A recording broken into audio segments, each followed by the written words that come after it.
디모데후서 3장 1절부터 17절 말씀입니다. 함께 받들어 읽겠습니다.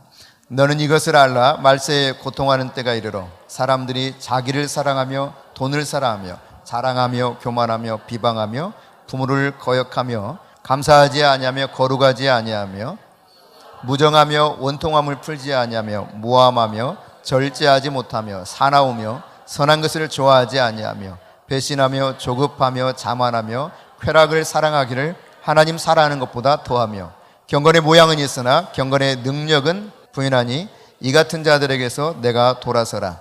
그들 중에 남의 집에 가만히 들어가 어리석은 여자를 유인하는 자들이 있으니 그 여자는 죄를 중히 지고 여러 가지 욕심에 끌림받으여 항상 배우나 끝내 진리의 지식에 이를 수 없느니라. 얀네와 얀브레가 모세를 대적한 것 같이 그들도 진리를 대적하니 이 사람들은 그 마음이 부패한 자요 믿음에 관하여는 버림받은 자들이라. 그러나 그들이 더 나아가지 못할 것은 저 두 사람이 된 것과 같이 그들의 어리석음이 드러날 것임이니라.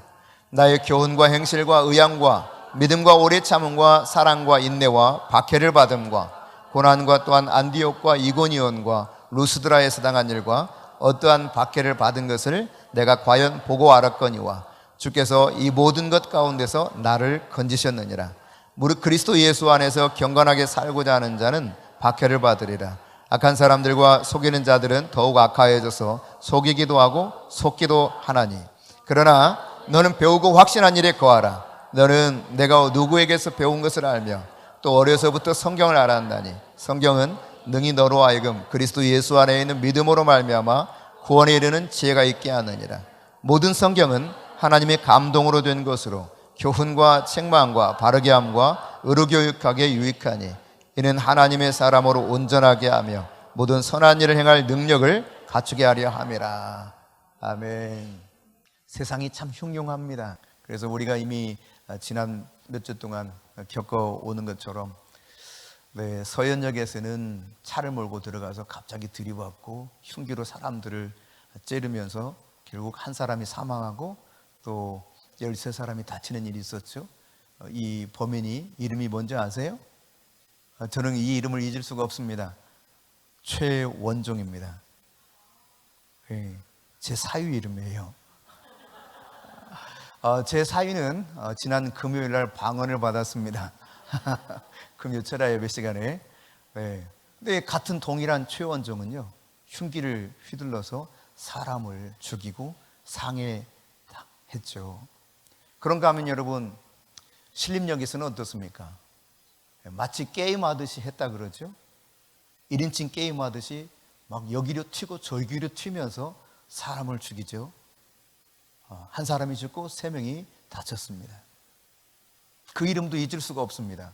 이름이 특이하죠? 조선. 참 아픈 현실입니다. 그런가 하면 여러분, 세상 끝에서는 여러 가지 일들이 있습니다. 얼마 전 하와이 지역에 불이 났었죠. 마우이 산불, 쿨라 지역에서 시작해서 라하이나 지역을 완전히 전소시켜 버렸습니다. 그래서 10일에는 53명이 사망했다 그러고 11일이 되니까 67명이 사망했다 그러고 어제는 80명이 최소한 사망을 했다. 그러나 사망자는 계속 늘어날 것으로 예상됩니다. 왜냐하면은 지금 실종자만 1000명에 달하고 있습니다. 그러니까 얼마나 많은 사망자가 발생할지 그것은 정말 끔찍하리마치 사망자가 늘어날 수 있다고 하는 것을 보여주고 있죠. 참 세상은 흉흉합니다. 얼마 전 유럽은 폭염으로 사람들이 많이 죽었었는데 근래에는 폭우가 쏟아져서 집중호우로 생명을 잃는 이들을 보게 됩니다. 슬로베니아는 엄청난 비가 쏟아졌죠. 토네이도가 미국 땅을 휩쓸었습니다. 알래스카에서는 또 빙하가 녹으면서 홍수가 일어나서 집이 통째로 그냥 그대로 떠내려 가더라고요. 참 별일들이 많이 일어나는 것을 우리가 흔히 보고 살아가는 이 시대입니다. 오늘 성경 우리가 읽은 이 디모데 후서는 바울이 자기가 이제 마지막 죽음에 다가와서 자기의 영적 아들인 디모데에게 편지를 쓰고 있는 것이거든요. 소위 목회 서신이라 그러는데 이 바울 대신 에베소 교회를 맡아서 목회했던 사람이 바로 이 디모데이기도 합니다. 디모데에게 편지하는 내용인데, 먼저 이 편지 내용을 보면은 바울이 세 가지 명령을 합니다. 이 세 가지 명령어를 통해서 우리가 마지막 때를 지금 살고 있는 중에 있는데, 그리고 최종적인 마지막 때가 점점 다가오고 있는데 어떻게 살아가야 될 것인가, 이것을 같이 여러분과 함께 나누기를 원합니다. 먼저 여러분, 첫 번째 명령은 1절에 있습니다. 1절 말씀 보면 너는 이것을 알라 그랬어요. 너는 알라. 아주 강한 명령입니다. 이거 반드시 알아야 된다는 거예요. 뭘 알아야 된다는 겁니까? 말세라는 것을 알아야 된다는 것입니다. 말세, 마지막 때라고 하는 사실을 알아야 된다는 거예요. 이거 몰라서는 안 된다는 겁니다. 아주 강한 명령인데, 그런 말세가 뭐냐? 고통의 때다, 그렇게 말하고 있죠. 고통의 때가 이르르니. 여러분, 마지막 때는 고통이 많이 따르는 때입니다. 그건 단순한 고통이 아닙니다.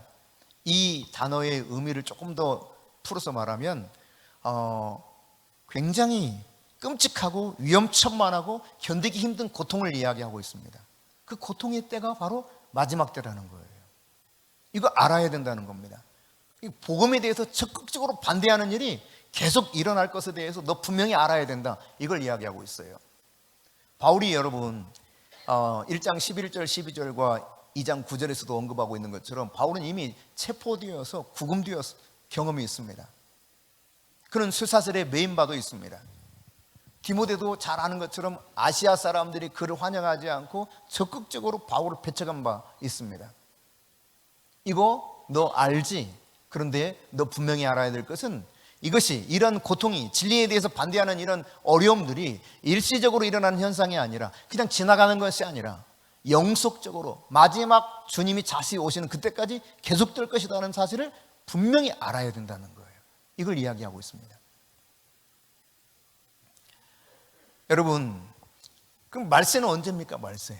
우리가 말세 그러는데, 이 말세라고 하는 것은 성경에 보니까 사도행전 2장에서 사도 베드로가 설교를 하면서 요엘 선자 이야기를 언급하고 있죠. 요엘 선자를 통해서 하나님이 말씀하신 것이 무엇입니까? 말세에 내 영을 만민에게 부어주리니 자녀들이 예언을 할 것이요 청년들이 환상을 보며 늙은이는 꿈을 꾸리라. 그리고 내 영을 남종과 여종에게도 부어주리라. 이것이 말세에 일어날 일이라 그랬어요. 그런데 지금 어떤 일이 벌어졌습니까? 사도행전에 기록된 사도들의 시대에 이 성령이 부어진 거예요. 그러니까 이미 그때 말세가 왔다는 이야기죠. 더욱 이뿐만 아니라 히브리서 1장 1절 2절에 보면, 이전에는 여러 모양으로 여러 부분으로 하나님이 계시해 주셔서 말씀하셨습니다. 그러나 마지막 때는 어떻다는 겁니까? 아들을 통하여 이 모든 걸 다 계시해 주신다는 거예요. 다시 말해서 예수님이 이 땅에 초림하셨을 때 처음 오셨던 성육신 사건, 이때로부터 하나님은 아들이신 예수 그리스도를 통하여 마지막 시대라고 하는 것을 밝히고 있는 것입니다. 그렇다면 여러분, 성경을 통해서 우리가 깨달을 수 있는 것은, 말세라고 하는 것은 예수님이 이 땅에 오셨던 그때로부터 시작되어서 지금 주님이 마침내 강림하실, 재림하실 그때까지, 이때까지가 말세라는 이야기, 마지막 때. 그러니까 최종적인 마지막 때를 향해서 막 지금 정신없이 가고 있는 그 순간 속에 우리가 지금 살고 있는 거죠. 다시 말해, 우리는 지금 마지막 때를 살고 있는 겁니다. 네, 성경적으로 보면. 여러분 인정하십니까? 네. 그러면 여러분, 마지막 때에 어떤 특징들이 있는가를 좀 볼 필요가 있습니다. 마지막 때에 오늘 성경에 보니까 한마디로 이렇게 말하고 있어요. 마지막 때, 이때는 고통스럽다는 거예요. 뭐라고요? 참 고통스럽다는 거예요. 정말 힘들고 견디기 어려운 끔찍한 일들이 자꾸 다가온다는 것입니다. 이것은 점점 심해질 것입니다. 점점 심해질 거예요. 성경을 통해서도 우리가 이해할 수 있고 현상적으로도 나타나는 것을 보아도 우리는 깨달을 수 있을 겁니다. 분명히 1절 말씀을 통해서 말하고 있죠. 너는 이것을 알라? 말세에 고통하는 때가 이르러. 예, 그렇습니다, 여러분. 근데 여러분, 어떤 것 때문에 과연 그런 고통스러운가? 오늘 바울이 디모데에게 이야기할 때 세 가지를 이야기합니다. 이것 때문에 더욱 고통스럽다는 거예요. 첫 번째 고통스러운 이야기는 2절부터 5절 상반절에 나타나 있습니다. 같이 한번 읽어볼까요?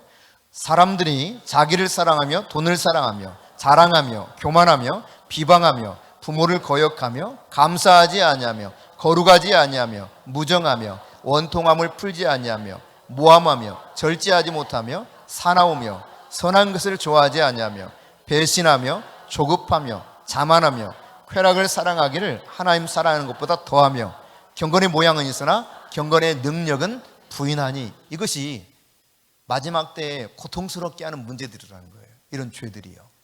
근데 이런 죄들을 누가 범하느냐? 예수를 전혀 모르는 사람들이 아니라 예수를 믿는 사람들 가운데 이런 죄들이 나타날 거라는 겁니다. 여러분, 교인들이 뭘 하면, 성도들이 뭘 하면 목회자가 즐거울까요? 참 진리의 말씀을 잘 배우면서 계속해서 믿음 안에서 자라나는 모습을 보면 그것만큼 행복한 일이 없습니다. 그런데 아무리 이 진리의 말씀을 가르쳐도 여기 나타나는 것처럼 이런 죄 가운데 빠져있는 모습을 보면 너무너무 고통스러워요. 말세는 고통한 때가 오르는데 이렇게 사람들이 다양한 죄들 19가지를 쭉 열거하고 있거든요. 이 19가지 죄들을 쭉 범하면서 사는 걸 볼 때, 야, 말세 참 살기 힘들다, 이렇게 느끼게 된다는 거예요. 근데 첫 번째 그 죄에 다루고 있는 것이 무엇입니까? 자기를 사랑하며. 자기를 사랑하는 것이 모든 죄의 뿌리라고 할 수 있습니다. 예수를 믿는 건 자기 사랑을 내려놓는 거예요. 예수님이 말씀하셨습니다. 심지어 자기 자신까지 미워하지 않으면 나를 따라올 수 없다. 그러니까 자기를 부인해야 돼요. 예수님 말씀하셨죠. 나를 따라오고 싶니? 그러면 자기를 부인하고 자기 십자가를 지고 나를 따르라. 근데 이걸 내려놓지 못하는 거예요. 그러니까 예수가 구주인 건 알겠어요. 그러나 예수가 내 인생의 주인이라고 한 사실을 받아들이지 못하는 경우가 너무 많다는 이야기입니다. 왜? 자기 사랑 여기에 빠져 있기 때문에 그래요. 내가 우선이에요. 내가 중요해요. 내가 불편하면 다 싫어요. 이 자기 사랑에 빠져 있는 사람들의 가장 또 큰 특징은 돈을 사랑합니다. 이 두 가지가 사실은 죄의 다 뿌리라고 할 수 있습니다. 첫 번째 뿌리가 자기 사랑이라면 두 번째 죄의 뿌리는 돈을 사랑하는 것입니다. 이 시대의 현실을 잘 보여주고 있죠. 우리를 적나라하게 나타내 보여주고 있죠. 그러다 보니까 나머지 것들이 따라오는 거예요. 자랑하고 교만하고 비방하고 부모를 거역하고 감사하지 못하고 조급하고 절제하지 못하고 사납고 원통함도 풀지 못하고 말이지 이런 죄들이 줄줄이 나타나는 것이죠. 여러분, 이런 죄악들을 바라보게 될 때 참 고통스러운 것입니다. 그러니까 절제하지 못하는 이 친구들이 그냥 흉기를 아무렇게나 휘두르지 않습니까? 자기 마음에 원하는 대로 사나운 자기 모든 원통한 것들을 막 풀어내는 거예요. 이런 시대에 우리가 지금 살고 있다는 것을 성경을 통해서도 분명히 하나님께서 우리에게 가르쳐주고 있는 것이죠. 얼마나 돈을 사랑합니까, 여러분? 우리에게 돈이 필요한 것은 주님도 너무 잘 아십니다. 그러나 돈을 사랑하는 것은 디모데전서 6장 10절에 말하고 있는 것처럼 일만 악의 뿌리다. 자기를 사랑하는 것과 돈을 사랑하는 것이 결국은 많은 죄를 다 만들어내는 거예요. 여러분, 세상 요지경이잖아요. 다 들여다보세요. 결국은 돈 문제에 다 얽혀 있습니다. 근데 궁극적으로는 자기 사랑에서 비롯된 거예요. 그런가 하면 여러분 7절과 8절에 보니까 열심히 진리의 지식을 배우기는 해요. 그런데 그들은 실제로 진리의 지식, 진리에 이르지는 못하고 도리어 어떻게 한다 그랬습니까? 진리를 대적해요. 대적해. 이게 마지막 시대에 나타난 특징이자 이것으로 인해서 참 마음이 힘들고 고통스러운 일들을 경험하게 되는 것이죠. 항상 배웁니다. 열심히 배웁니다. 문제는 진리의 지식에 미치지 못한다는 사실이에요. 그리고 끝끝내 그들은 진리를 대적하고 말죠. 이 시대에도요, 열심히 공부하는 사람들이 있었어요. 소위 그노시시즘이라고 하는 영지주의에 속한 자들이죠. 그들은요, 열심히 지식을 자기 것으로 취하는데 최고 열심이었을 겁니다. 그렇지만 그들이 이렇게 지식을 쌓아가면 쌓을수록 그들은 그냥 지식 자체가 자랑이었고, 그들이 소유한 지식이 마침내 구원에 이른다고 엉터리 교리를 선포하면서 마치 자기들만, 이 지식을 가지고 있는 자기들만 구원받는다고 믿었던 부류의 사람들입니다. 그러나 여러분, 우리가 분명히 알아야 될 사실은 그릇된 동기에서 열심히 배운 지식은 진리에 이르지 못할 뿐만 아니라 죄에 죄를 더해가는 꼴밖에 안 되는 것입니다. 그런 진리의 대적자, 오늘 성경에 보니까 두 사람을 언급하고 있죠. 이 이름은 여기에만 등장하는 이름입니다. 성경에서는 얀네와 얀불의 언급을 하고 있는데, 출애굽기 7장에 보면 이들의 이야기가 이렇게 기록되어 있어요. 같이 읽어봅니다. 바로도 현인들과 마술사들을 부르매 그 애굽 요술사들도 그들의 요술로 그와 같이 행하되, 각 사람이 지팡이를 던짐에 뱀이 되었으나 아론의 지팡이가 그들의 지팡이를 삼키니라. 바로 앞에 가서 하나님이 보내셨다는 사인 중에 하나가 이런 거 아니었습니까? 아론의 지팡이를 던졌을 때 그 지팡이가 뱀으로 변했습니다. 그러자 요술사들도 그렇게 했어요. 그러나 아론의 그 지팡이에서 뱀으로 변했던 것이 그들을 삼켜버렸던 내용을 언급하고 있는데, 여기 나타난 그들이 누구인가 성경에는 기록되어 있지 않지만 후기 유대 문헌이나 또 초기 기독교 문헌에는 이 사람들의 이름이 얀네와 얀보레라고 다 기록이 되어 있습니다. 얀네는 유혹하는 자, 그런 뜻입니다. 얀보레는 반란을 일으키는 자라는 의미를 가지고 있습니다. 그러니까 어떻게 해서라도 유혹하고 미혹에 빠지게 만들어서 대적하게 만드는 자들이 바로 이들이었다는 거예요. 근데 이런 사람들처럼 진리를 배우긴 하는데 마침내 진리에 이르지는 못하고 도리어 진리를 대적하는 자들이 일어날 거라는 것이죠. 마치 진리를 자기들이 가지고 있는 것처럼 미혹해서 사람들을 계속 꿰입니다. 그러면서 정작 진리에서는 대적하죠. 예수님 당시에도 열심히 율법을 공부했던 사람들이 있죠. 바리새인과 서기관들, 대제사장들, 장로들, 그들은 율법에 탁월한 사람들이었습니다. 그러나 어떻게 했습니까? 결국 진리가 왔을 때 진리를 배척했습니다. 진리를 대적하는 자들이 되었죠. 오늘 예수님께서 말씀하신 것들을 잘 보시면 마지막 시대에 대해서 예수님이 언급했던 내용이 마태복음 24장 나오는데, 이 24절에 보면 주님 그렇게 말씀하셨어요. 거짓 그리스도들이 나타날 것이고 거짓 선자들이 나타나는데 그들은 때로 이적도 행한다는 거예요. 근데 그들이 하는 것은 무엇입니까? 할 수만 있다면 이미 하나님이 선택해서 하나님의 자녀된 이들조차도 미혹에 빠뜨려 가지고 믿지 못하게 하려고 하는 것이 그들이 궁극적으로 원하는 것이라고 하는 사실을 밝혀주고 있죠. 여러분, 진리를 배워도 이처럼 정작 진리에 미치지 못하고 진리를 대적하는 이러한 사람들이 계속 나타나는 것이 바로 말세 마지막 시대의 특징이라는 것이에요. 이런 것들을 볼 때 너무너무 참 안타깝고 힘들고 그렇거든요. 네. 진리를 받아들여서 진리 안에 살면 얼마나 좋겠어요. 그러나 진리를 배운다고 하는데 배우면 배울수록 진리를 거스르는 사람이 된다면 그 모습 바라볼 때 바울이 느끼는 이 고통이라고 하는 것, 그리고 디모데야 너도 이런 고통을 당할 텐데 그거 없어질 일이 아니라 계속 나타난다는 거죠. 여러분, 우리나라에도 이런 사람들이 많이 있지 않습니까? 내가 그리스도다, 내가 보혜사 성령이다. 이런 시대가 바로 펼쳐지고 있는 것이 마지막 때에 나타나는 특징이라고 하는 것입니다. 그런데 여러분, 또 다른 이야기를 하고 있습니다. 11절과 12절에 보니까 예수 그리스도 안에서 경건하게 살려고 하면 할수록 이 마지막 때 말세의 특징은 이런 사람들을 핍박한다는 거예요. 박해를 받게 된다는 것입니다. 저는 예수 믿는데 박해받아 본 적은 없어요. 아마 많은 분들이 제가 참 평안해서 너무 감사해요, 이렇게만 생각하실 수 있습니다. 그러나 여러분, 정말 그리스도 예수의 이 진리를 붙잡고 진리 가운데 깊이 나아가서 그리스도 예수 때문에 더욱 경건하게 살기를 원하면 반드시 따라오는 것이 있으니 그것은 박해입니다. 박해, 핍박입니다. 아직 이 지경까지 이르지 못한 것에 대해서 혹시 감사하는 마음이 있다면 회개해야 됩니다. 왜냐하면 예수를 잘 믿으면요 반드시 어려움이 와요. 이게 진리예요, 진리.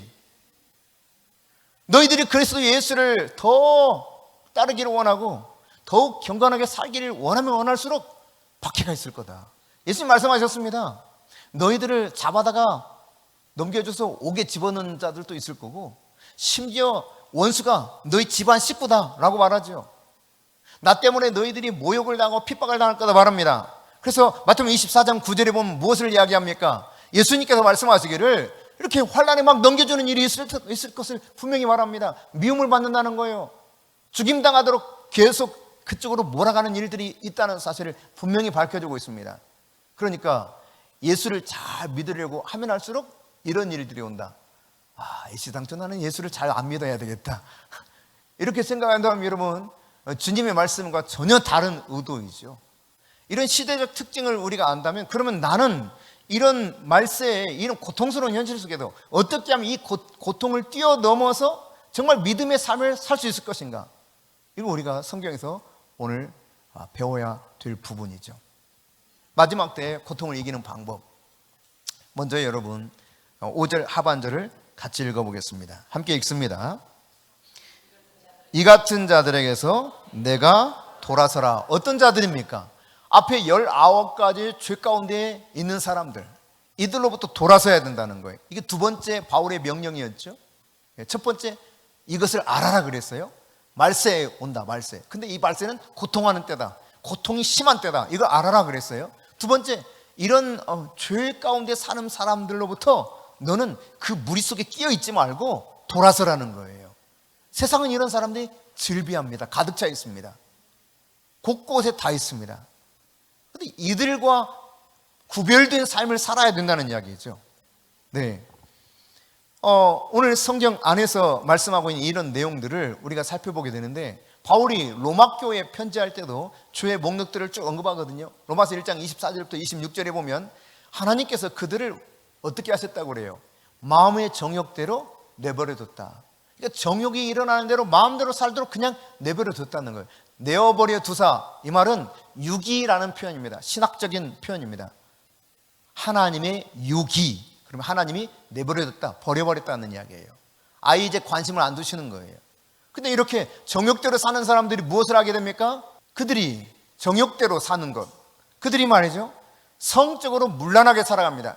마음의 정욕대로 살니까 더러움에 그냥 자기 자신을 그냥 버려버리는 거예요.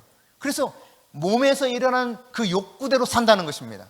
성적으로 문란한 가운데 사는 모습을 이야기하고 있어요. 이 시대가 얼마나 성적으로 타락했는지 잘 아시죠? 근데 우리나라에서도 간통죄가 법으로 이제는 적용이 되지 않는 그런 나라입니다. 이전에는 간통죄가 죄가 되어서 고소하면, 고발하면 이것이 법적으로 저촉을 받고 여기에 따른 형벌을 받았어요. 그러나 이제는 성인들이기 때문에 그냥 서로 합의를 하면 마음대로 성적 관계를 할 수 있다는 것입니다. 이것이 현 시대예요. 여러분, 공공연하게 방송에서 방영이 됩니다. 참 깜짝 놀랄 일이죠. 제가 92년도에 유럽을 갔을 때 그 프랑스에서 나오는 방송을 봤어요. 참 놀랬거든요. 공영방송인데 뭐 이 성적인 문란한 삶을 그냥 자연스럽게 이야기해요. 그래서 참 세상 별난 나라도 다 있다 이랬는데, 우리나라 현실이 지금 그렇습니다. 부끄러움을 모릅니다. 그냥 마음에 정욕이 있으면 그대로 사는 거예요. 그게 마땅한 것처럼. 이제는 부모들도 자기 자녀들이 이런 성적인 문란한 삶을 살아가는 것을 당연시 여깁니다. 제가 중학교 친구를 오랜만에 만났는데 그 친구가 그러더라고요. 자기 아들이 여자친구를 사귄대요.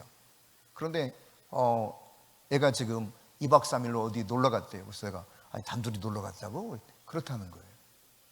그러면서 하는 말이 그 친구가 그래요. 요즘 애들은 그거 아무렇지도 않게 생각하더라고. 그래서 뭐 벌써 몇 차례 됐는데 나도 그냥 내버려 둔다고 그래요. 그렇습니다. 마음의 정욕대로 살기 때문에 하나님은 그냥 내버려 두는 거예요. 성경은 무엇을 말합니까? 분명하게 배우자 외에는 성적인 관계가 있을 수 없다는 것을 분명히 말하고 있어요. 그럼에도 불구하고 사람들은 혼전 혹은 혼 후에도, 혼의 정사도 아무런 문제 없이 그냥 원하면 우리가 언제든지 가능하다고 생각하는 것이 이 시대 현실입니다, 여러분.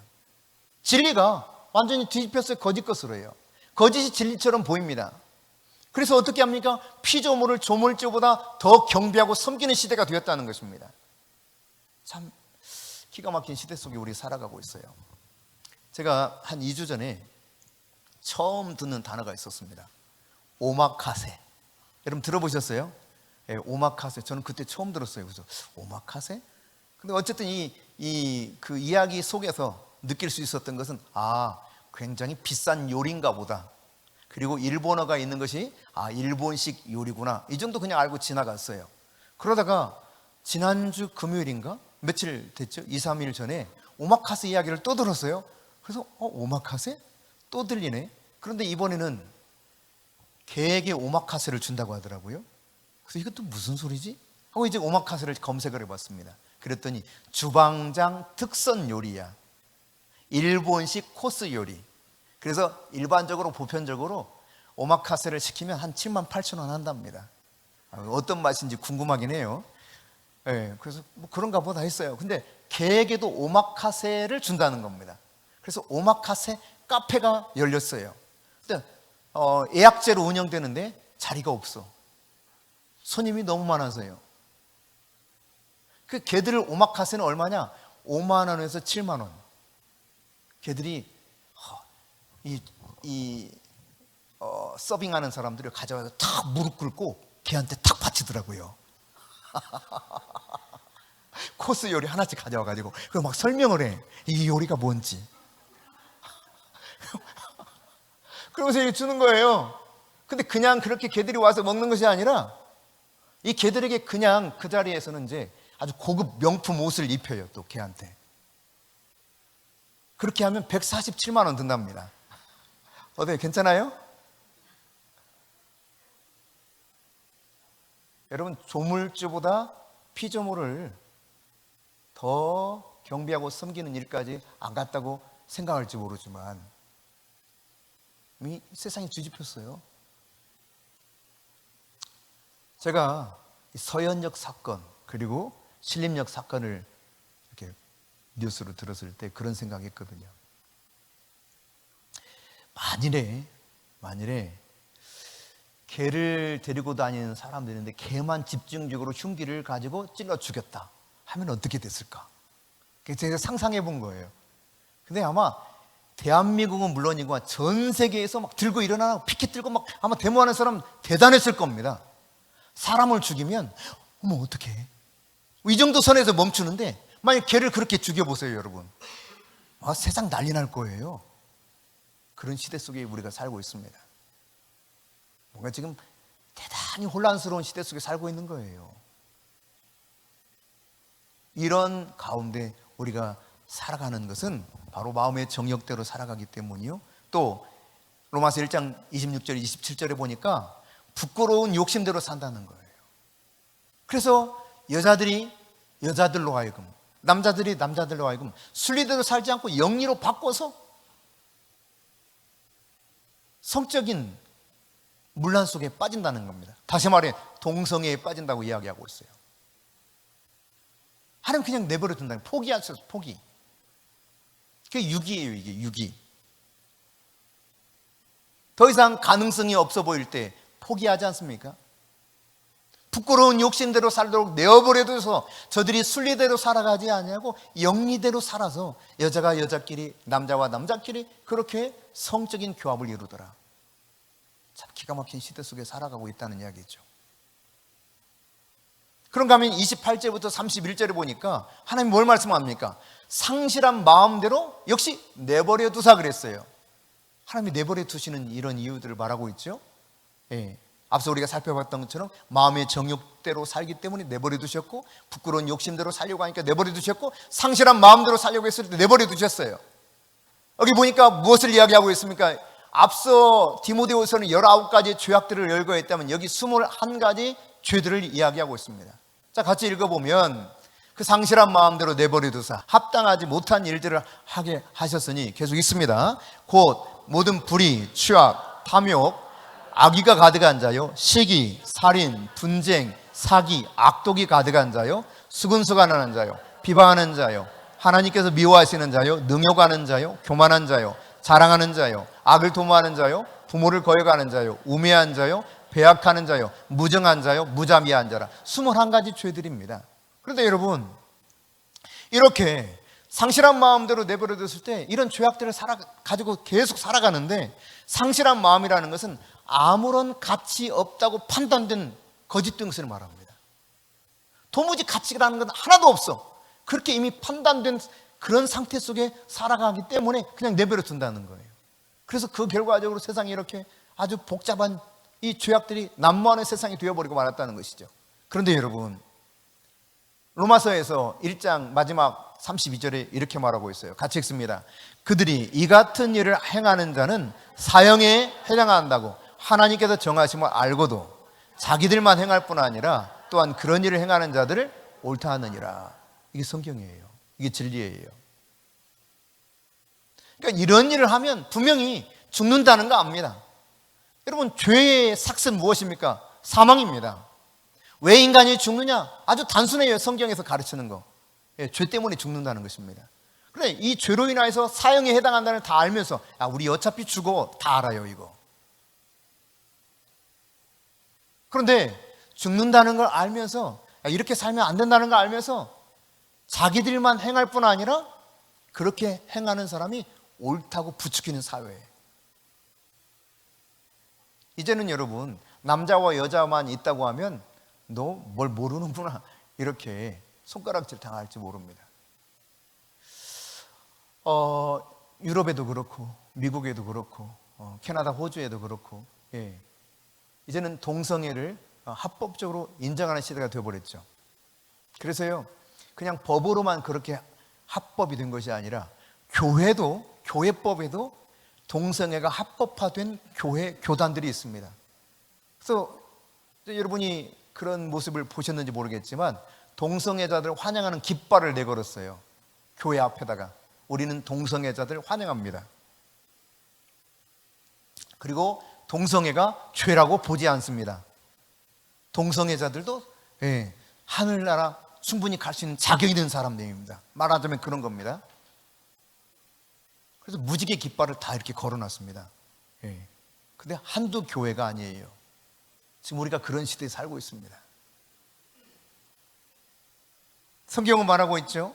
상실한 마음대로 살기 때문에 이런 일들이 일어나고, 부끄러운 욕심으로 살기 때문에 그냥 내버려 두셨고, 마음의 정욕대로 살기 때문에 이렇게 내버려 뒀는데, 이런 일을 행하는 자들은 반드시 사형에 해당한다. 이거 다 알아요. 그런데 이런 일을 행할 뿐 아니라, 이게 옳은 거야, 너 잘못된 거야, 이걸 반대하면 그렇게 된다는 거예요. 그럼 지금 우리나라의 국회의원들 가운데도 37명인가가 이 동성애 법안에 찬성하면서 적극적으로 법안을 올리고 있죠.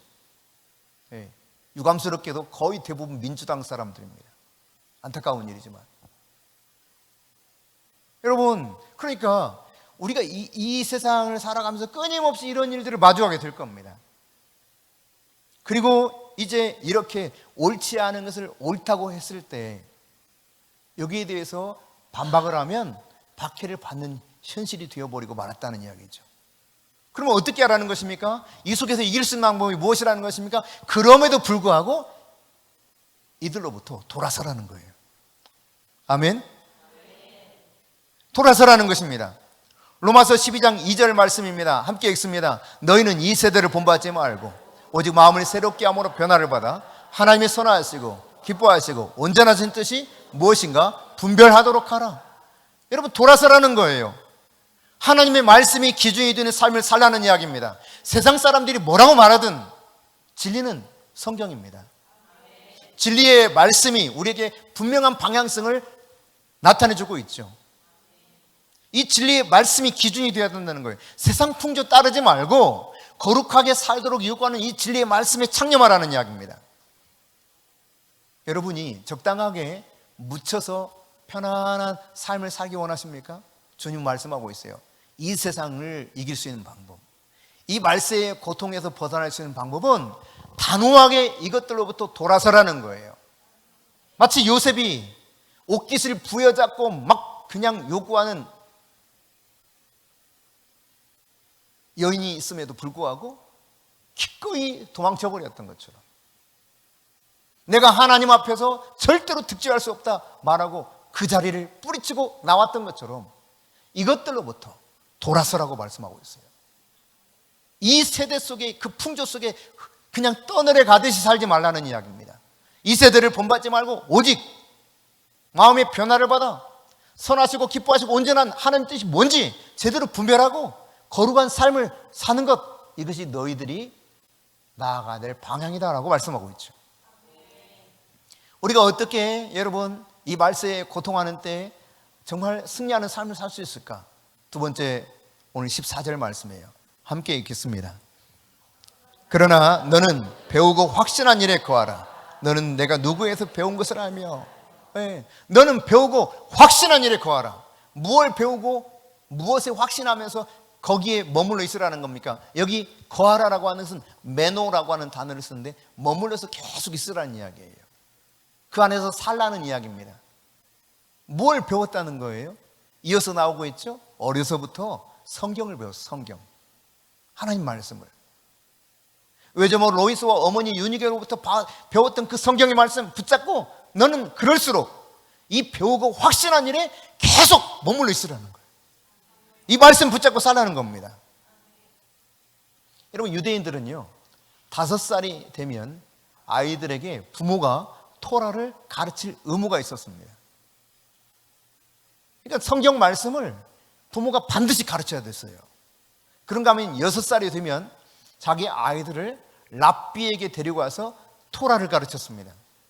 여러분, 5살 되면 뭘 가르쳐요? 6살 되면 뭘 가르쳐요? 성경은 말하고 있어요. 어려서부터 이 성경 말씀을 부지런히 가르치고 그 진리를 깨닫게 해야 이 배우고 확신한 일에 계속 흔들리지 않는 가운데 이 말세의 고통의 때에 이길 수 있다는 것입니다. 성경은 여러분 구원에 이르는 지혜가 있는 책입니다. 성경은 하나님의 감동으로 기록되었습니다. 사람이 쓴 것이 아닙니다. 베드로서 1장 21절에 보면 같이 읽습니다. 예언은 언제든지 사람의 뜻으로 낸 것이 아니요 오직 성령의 감동하심을 받은 사람들이 하나님께 받아 말한 것이니라. 여기 예언이라고 하는 것은 구약의 말씀을 이야기합니다. 이것은 하나님의 뜻이 여기 개입됐다는, 성령께서 감동하셔서 사람들이 그 감동에 따라서 그냥 대서한 거예요. 대서, 불러주면 받아쓰듯이. 궁극적으로 저자는 누구라는 것입니까? 성령 하나님이라는 것입니다. 성경은 철저하게 이처럼 성령의 감동으로 기록되었습니다. 하나님의 생기가 흡인된 것이 성경이에요. 그러니까 하나님의 영에 의해서 성경이 존재한다는 이야기입니다. 하나님의 성령이 아니면 성경이 존재할 수가 없습니다. 이 성경은 16절에 보면 교훈과 책망과 바르게 함과 의로 교육하기에 유익하다 그랬습니다.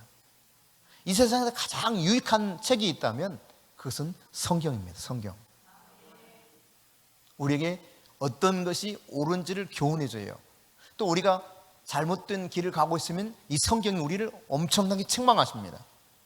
그래서 여러분 요한복음 16장 8절에도 성령이 오시면 죄에 대해서 책망한다고 그랬거든요. 그러니까 성경을 보면 죄가 무엇인가를 알게 돼요. 죄 가운데 있는 우리를 성령께서 강력하게 책망하십니다. 아주 부끄러움을 느끼게 만들죠. 도저히 이대로 살 수 없을 만큼 뜨겁게 역사하는 것이 성령으로 기록된 성경 말씀이라는 사실이에요. 무엇이 바른 것인가를 가르쳐서 바르게 가도록 우리를 돕는 것이 성경입니다. 뼈를 맞추다 쓸 때 쓰는 단어가 바르게 함이에요. 의로 교육하게 유익하다 했습니다. 여러분, 궁극적으로 이 성경이 유익한 두 가지를 소개하고 있는데, 첫째는 17절에 보니까 하나님의 사람들이 온전하게 되게 한다고 말씀하고 있습니다. 우리가 온전하게 되기를 원하는데 온전하게 될 수 있는 길이 성경 안에 있다는 거예요. 믿습니까? 성경만이 우리를 온전하게 할 수 있는 길을 가르쳐주고 성경만이 우리를 온전하게 될 수 있도록 인도해 줄 것입니다. 이것이 성경의 유익이에요. 또한 성경이 왜 유익한가? 성경은 우리로 하여금 모든 선한 일을 행할 수 있는 능력을 갖추게 하신다는 거예요. 할렐루야. 할렐루야. 왜 사람이 그게 맞아, 그게 옳은 길이야 하는데 그걸 선택하지 못합니까? 그리고는 사람들이 사는 대로 살아가요. 원통함을 잘 풀지 않고 사납고 조급하고 감사하지 못하고 그냥 정욕대로 살아가고 부끄러움이 놓여 있는데도 불구하고 그냥 그것이 그래서 어쨌다는 거야. 세상 다 지금 그렇게 가고 있잖아요. 이게 옳다고 책에서도 가르쳐 주는데. 여러분 지금 유치 아동이나 그 아이들에게 가르치는 책과 그 커리큘럼 속에 이미 이 성에 대해서 남자 여자만 있다고 가르치고 있지 않다는 사실을 우리가 알고 있지 않습니까? 이게 심각한 시대입니다. 그러니까 진리와 거짓이 완전히 바뀐 시대 속에 살아가는 거예요. 어떻게 이들이 선한 능력을 가지고 선한 일을 할 수가 있겠습니까? 그러나 성경은 선한 일을 행할 수 있는 능력을 우리에게 주신다는 거예요. 아멘. 아멘. 그렇습니다. 오직 성경의 말씀만이 우리로 하여금 이 선한 일을 행할 수 있는 능력을 공급해 주시는 그 공급처인 겁니다. 그렇기 때문에 성경이 우리에게 정말 유익한 것이죠. 그러므로 여러분이 무엇에 관심을 가지고 살아가는지 모르지만 하나님은 주된 관심을 성경에 두라고 말씀하고 있어요. 하나님의 말씀에 여러분의 관심에 초점을 기울이라는 이야기입니다. 왜냐하면 성경이 그토록 유익하기 때문에 그렇습니다. 부지런히 여러분 성경을 읽으십시오. 성경을 배우십시오. 외조모 로이스와 어머니 윤희계로부터 이 디모데가 성경을 부지런히 배워서 진리를 사수하는 하나님의 종이 되어서 바울로부터 바톤 터치를 이어받아 그 목회를 감당했던 것처럼 설령 여러분이 목회자가 아니다 할지라도 사실상 우리가 다 하나님으로부터 부름받은 사명의 길을 가고 있는 것입니다.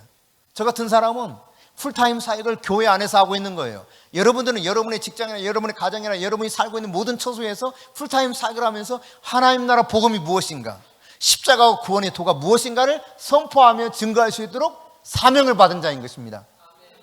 그 사명의 길을 가게 될 때 우리가 이 말세의 고통을 이기면서 이 진리를 사수하는 가운데 하나님의 뜻대로 살 수 있는 능력이 어디서 우리가 공급받을 수 있는가? 성경이라는 사실이에요.